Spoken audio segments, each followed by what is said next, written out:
Today is October 6. Nasa Lalamove ang aming van. Yes, nasa Lalamove kasi naglalamove. Walang biyahe sa Shopee Express.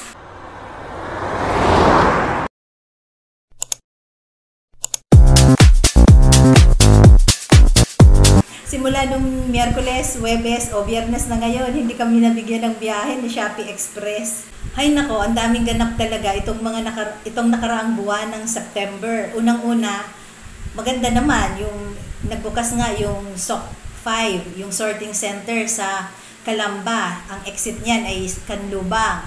So, ang nakakapag-unload pa lang doon so far ay ang mga pick-up VIP saka DTS. O pangalawa, yun nga, may DTS na. Yung tinatawag nilang direct to seller. Iba po yan sa mga line haul.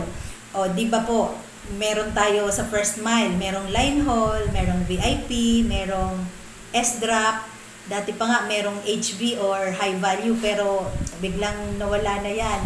So, ngayon, DTS na, direct to seller. Change venue muna ako at kanina dumating si Lalaboy. Nakinig muna ako ng kwento. Saka na ako magbablog tungkol sa Lalamove. So, ano ba ang kaibahan nung existing na first mile dito sa DTS? So, yung line haul, yung VIP, yung S-drop, 'di ba? Dumaan tayo lahat sa agency bago makapasok kay Shopee Express. So, ibig sabihin, merong pondo, merong ng 21 days, may 30 days, o minsan nga, kapag na-delay, inaabot ng 45 days. Si DTS, hindi niya yan mararanasan kasi hindi na siya dadaan ng agency. Direct to seller na siya. Sila na ni seller ang nag-uusap kung paano ang mode of payment sa kanila, kung cash ba or through ATM ba or weekly ba ang bayaran sa kanya, ganun. Kasi may mga nakausap ako na nag-DTS, dati namin kasamahan, S-drop sila. So, dahil kilala na sila ng mga big seller na nagda-drop off doon sa S-drop, sa drop-off point, so, sila ang kinuha na mag-direct sa kanilang magbiyahe ng parcel nila papuntang sorting center. So, yun nga, ang naging usapan daw nila, weekly ang payment sa kanila. So, iba-iba, depende nga sa usapan nyo ng seller. So, yung isa, may nakausap din ako, ang dami kong nakausap. Chika babe. Nung minsang nag-unload kami sa SOC 3, may nasundan kaming SUV. Akala ko nga, pwede na ang SUV sa first mile. Yun pala, siya, direct to seller. Actually, sila ang may-ari ng drop-off point.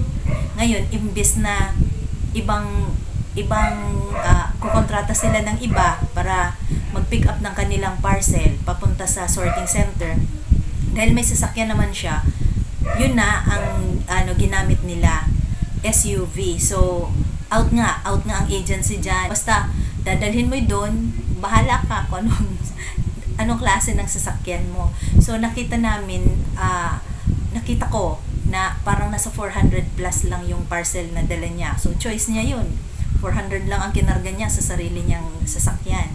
Feeling ko, kaya nabawasan ng biyahe ang Shopee Express. Isang reason na rin dyan yung DTS.